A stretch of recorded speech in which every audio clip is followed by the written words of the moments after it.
எல்லோருக்கும் வணக்கம். இந்த வாரம் இஸ்லாமாபாத்திலிருந்து வெளிவரும் செய்திகளை நான் கவனித்து வருகிறேன் என அமெரிக்காவின் முன்னாள் அரசு தலைவர் ஒருவர் கூறிய கருத்துக்கள் பகிர்வு தான் இது. அதாவது மேலும் பெரும்பாலான அமெரிக்கர்கள் போதுமான அளவு கவனம் செலுத்தாத ஒரு விடயம் பற்றி நான் பேச விரும்புகிறேன். பாகிஸ்தானில் நடைபெறுவது வெறும் மற்றொரு சுற்று ராஜதந்திர சந்திப்பு அல்ல.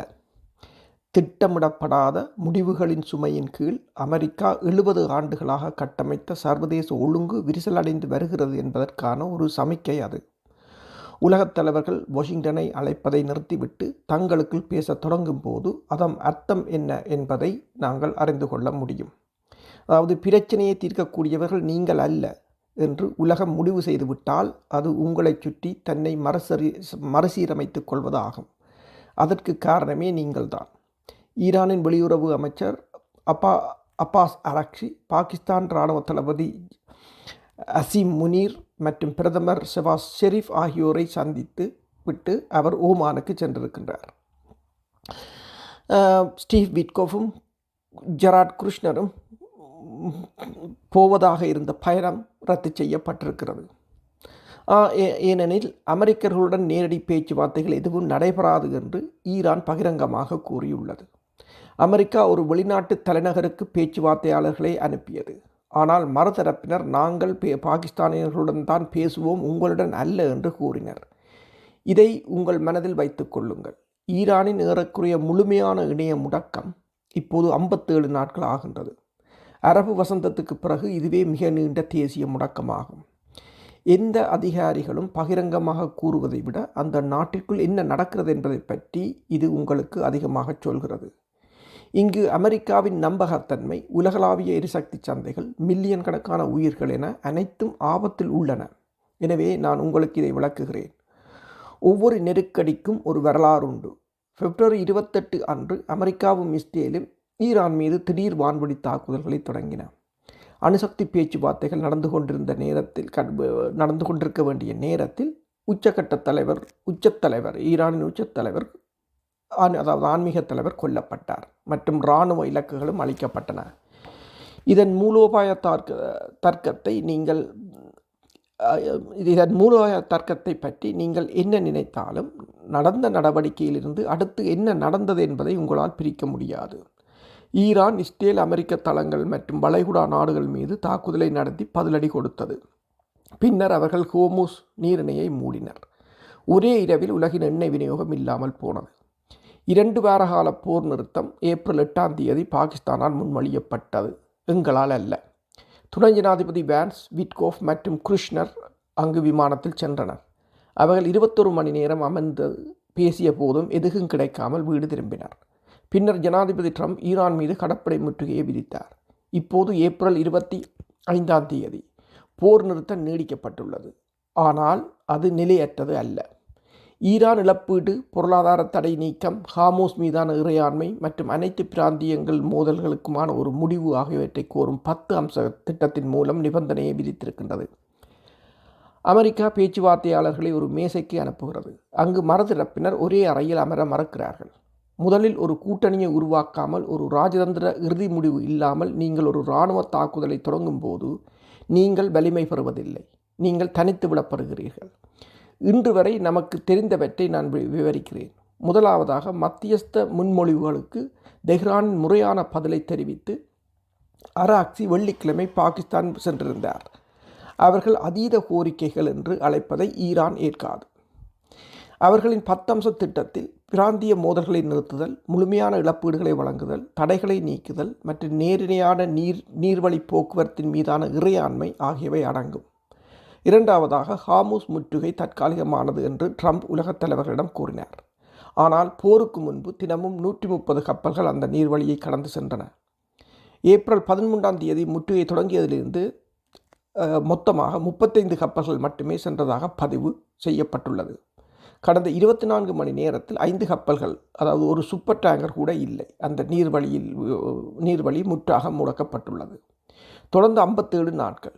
இணைய இணைப்பு 2% மட்டுமே 8 கோடி மக்களுக்கு கிடைக்கின்றது.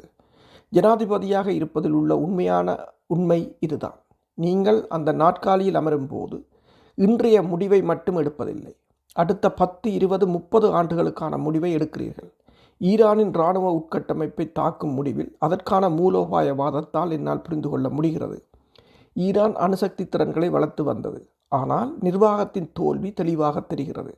கூட்டாளிகளுடன் கலந்து ஆலோசிக்காமல் ஒரு ராஜதந்திர இறுதி முடிவு இல்லாமலும் ஹோர்முஸ் நீர்வழிப்பாதையை திறந்து வைப்பதற்கான திட்டம் இல்லாமலும் ஈராக்குக்கு பிறகு மத்திய கிழக்கில் மிக முக்கியமான இராணுவ நடவடிக்கையை உங்களால் தொடங்க முடியாது. மார்ச் 6ஆம் தேதி ட்ரம்ப் நிபந்தனையற்ற சரணடைதலை தவிர ஈரானுடன் வேறு எந்த ஒப்பந்தமும் இருக்காது என்று பதிவிட்டார். 3 நாட்களுக்கு பிறகு அந்த நீர்வழிப்பாதை மீண்டும் திறக்கப்பட்டு விட்டதாக அவர் பொய்யாக கூறினார். மார்ச் 15ஆம் தேதி அதை மீண்டும் திறக்க நேட்டோவும் சீனாவும் உதவ வேண்டும் என்று அவர் கூறினார். ஏப்ரல் 7ஆம் தேதி அதாவது ஒரு முழுமையான நாகரிகம் அழிந்துவிடும் என்று அவர் அச்சுறுத்தினார். பின்னர் சில மணி நேரங்களுக்கு பிறகு போர் நிறுத்தத்துக்கு ஒப்புக்கொண்டார். ஒரு தலைமை தளபதி வாரக்கணக்கில் முரண்பாடான சமிக்கைகளை அனுப்பும் போது நட்பு நாடுகள் நம்பிக்கையை இழக்கின்றன, எதிரிகள் வாய்ப்பை காண்கின்றனர். மேலும் அமெரிக்க தலைமை விட்டு சென்ற வெற்றிடத்தை மத்தியஸ்தர்களான பாகிஸ்தான் நிரப்புகிறது. முன் நிபந்தனைகளை நிர்ணயிப்பதும் யாரிடம் பேசுவதும் என்பதை தேர்ந்தெடுப்பதும் உலக பொருளாதாரத்துக்கு உணவளிக்கும் நீர்வழியை கட்டுப்படுத்துவதும் ஈரான் தான். அது அமெரிக்காவின் பலம் அல்ல, அது கட்டமைப்பு இல்லாத செயல்பாட்டின் விளைவு. அமெரிக்காவின் சக்தி என்பது வெறும் விமானந்தாங்கி கப்பல்கள் மட்டுமல்ல, அது கூட்டணிகள், நிறுவனங்கள் மற்றும் அமெரிக்கா செயற்படும் போது அது சட்டபூர்வமான தன்மையுடன் மற்றவர்களை நம்பக்கூடிய ஒரு திட்டத்துடனும் செயல்படும் என்ற எதிர்பார்ப்பும் ஆகும். இந்த மூன்றும் சிதைந்து வருகின்றன. வரலாற்று ரீதியாக ஒரு இளைய கூட்டாளியாக நிர்வகிக்கப்பட்ட பாகிஸ்தான் இப்போது நாம் தொடங்கிய ஒரு போரின் தலைமை மஸ்தியஸ்தராக உள்ளது. இது நெருக்கடி தொடர்பாக நமது வெளியுறவு செயலாளரை விட அதன் இராணுவ தளபதிக்கு அதிக ராஜதந்திர போக்குவரத்து உள்ளதை காட்டுகிறது. ஈரானின் வெளியுறவு அமைச்சர் பாகிஸ்தான் தலைமையை சந்திக்கிறார். நமது தூதர்கள் அங்கே நகரத்துக்கு பறக்க முடியவில்லை. ஆனால் மறுதரப்பு அவர்களை அங்கீகரிக்க மறுக்கின்றது. இது அமெரிக்கா பல தசாப்தங்களாக பேணி வந்த அதிகார உறவின் ஒரு கட்டமைப்பு ரீதியான தலைகீழ் மாற்றமாகும். அமெரிக்கா, ரஷ்யா மற்றும் சீனா ஆகிய மூன்றும் ஐரோப்பிய நலன்களுக்கு எதிராக செயற்படுகிறது என்று மேக்ரோன் ஐரோப்பிய தலைவர்களிடம் கூறினார். இந்த போர் தங்களின் தொழில்துறை அடித்தளத்தை அச்சுறுத்தலுக்கு உள்ளாக்குகிறது என்று ஜெர்மனியின் ஆலோசகர்கள் எச்சரித்தனர். அமெரிக்காவின் தலைமை மையத்தில் இல்லாத நிலையில் இந்த நெருக்கடி குறித்து விவாதிக்க ஐக்கிய ராச்சியம் 40க்கும் மேற்பட்ட நாடுகளை கூட்டியது. போர் நிறுத்த கட்டமைப்பு குறித்து துருக்கியும் ஈராக்கும் பாகிஸ்தானுடன் நேரடியாக பேச்சுவார்த்தை நடத்துகின்றன. உலகம் நம்மை சுற்றி கட்டமைப்புகளை உருவாக்குகின்றது, நம்முடன் அல்ல. கூட்டணி ஆதரவின்றி ஒரு போரை தொடங்கும் போது, நட்பு நாடுகளின் ஒருமித்த கருத்தின்றி முற்றுகையை விதிக்கும் போது, மற்றும் மறுதரப்பு சந்திக்க மறுக்கும் பேச்சுவார்த்தையாளர்களை அனுப்பும் போது அமெரிக்க தலைமையை நம்ப முடியாது என்று உலகம் முடிவுக்கு வருகிறது.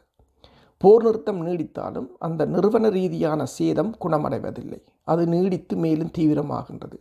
ஈரான் இதை மிக திறமையாக கையாளுகின்றது. நேரடி பேச்சுவார்த்தைகளை மறுத்து எல்லாவற்றையும் பாகிஸ்தான் வழியாகவே கட்டாயப்படுத்தி அதிகபட்ச நிபந்தனைகளை வலியுறுத்துகிறது. 2 மாதங்களுக்கு முன்பு யாரும் கற்பனை செய்ததை விட பெரிய பேச்சுவார்த்தை களத்தை தாங்கள் உயர்த்திவிட்டோம் என்பதை அது அறிந்திருக்கின்றது. மேலும் இந்த நீர்வழிப்பாதையை அவர்கள் கட்டுப்பாட்டில் வைத்திருக்கிறார்கள். போருக்கு முன்பு 130 கப்பல்கள் வந்த நிலையில் தற்போது 24 மணி நேரத்தில் 5 கப்பல்கள் மட்டுமே வந்துள்ளன. சமாதானத்துக்கு முன்பு அல்ல, சமாதானத்துக்கு பிறகு செயல்படும் ஒரு பொறுப்பான பிராந்திய சக்தியாக துருக்கி தன்னை நிலைநிறுத்திக் கொள்கிறது. ஒரு காலத்தில் அமெரிக்காவின் தனி அடையாளமாக இருந்த ஒரு நிலைப்பாடு அது. ஜெர்மனி தொழில்நுட்ப நீக்க அபாயத்தை எதிர்கொள்கிறது. மேக்ரோன் அமெரிக்கா இனி நம்பகமான கூட்டணி அல்ல என்று பகிரங்கமாக அறிவிக்கிறார். இதற்கிடையில் நாம் குஷ்னரையும் விட்கஃபையும் இஸ்லாமாபாத்துக்கு அனுப்ப முன்வந்து பேர்ந்து அதனை ரத்து செய்கிறோம். ஈரான் அவர்களை சந்திக்க மறுத்துவிட்டது. மேலும் வெள்ளை மாளிகை அதன் அர்த்தம் என்ன என்பதை தெளிவுபடுத்தாமல் சில முன்னேற்றங்கள் ஏற்பட்டுள்ளதாக மட்டும் கூறுகிறது. வரலாற்றிலேயே மிகவும் சக்தி வாய்ந்த இராணுவம் தனக்கு அதிக செல்வாக்கு கொடுக்காமல் மாறாக குறைவான செல்வாக்கியை கொடுக்கும் ஒரு சூழ்நிலையை உருவாக்கி உள்ளது. இதுவே இந்த நெருக்கடியின் மையத்தில் உள்ள மூலோபாய முரண்பாடு.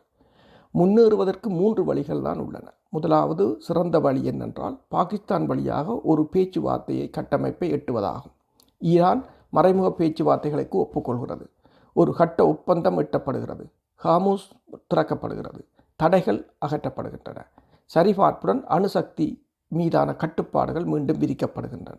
ஆனால் இந்த ஒப்பந்தம் நிபந்தனையற்ற சரணடைதல் போல் இருக்காது. ஈரான் அதிக பிராந்திய செல்வாக்குடன் வெளிவர விரும்புகிறது. ஒரு ராஜதந்திர இறுதி முடிவு இல்லாத போரின் விலை இதுதான். இரண்டாவது வழி தேக்க நிலை. ஒப்பந்தம் இல்லை, முற்றுகை தொடர்கிறது, எண்ணெய் விலை உயர்ந்தே இருக்கின்றது. ஜெர்மனி சுருங்குகிறது. ஈரானின் இருட்டடிப்பு காலவரையின்றி நீடிக்கப்படுகிறது.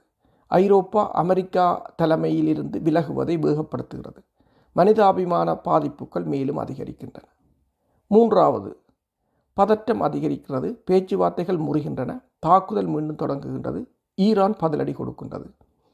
ஹஸ்பா முழு வீச்சில் பதற்றத்தை அதிகரிக்கின்றது. அந்த அதாவது ஹார்முஸ் நீரிணை போர்க்களமாக மாறுகிறது. எண்ணெய் விலைகள் அதிகரிக்கின்றன. பொருளாதாரம் முற்றாக வீழ்கின்றது. முதலாவது விளைவுக்காக நான் எச்சரிக்கையுடன் நம்பிக்கையுடன் இருக்கிறேன். தெஹ்ரானில் வாணிக விமானங்கள் மீண்டும் பறக்கத் தொடங்கியுள்ளன. டார்கியின் கன்னிவெடி அகற்றும் திட்டம் கிடப்பில் உள்ளது. இரு தரப்பினரும் இன்னும் தூதர்களை அனுப்புகிறார்கள். இவை ராஜதந்திர வழி முற்றாக சரிந்துவிடவில்லை என்பதை காட்டுகின்றது.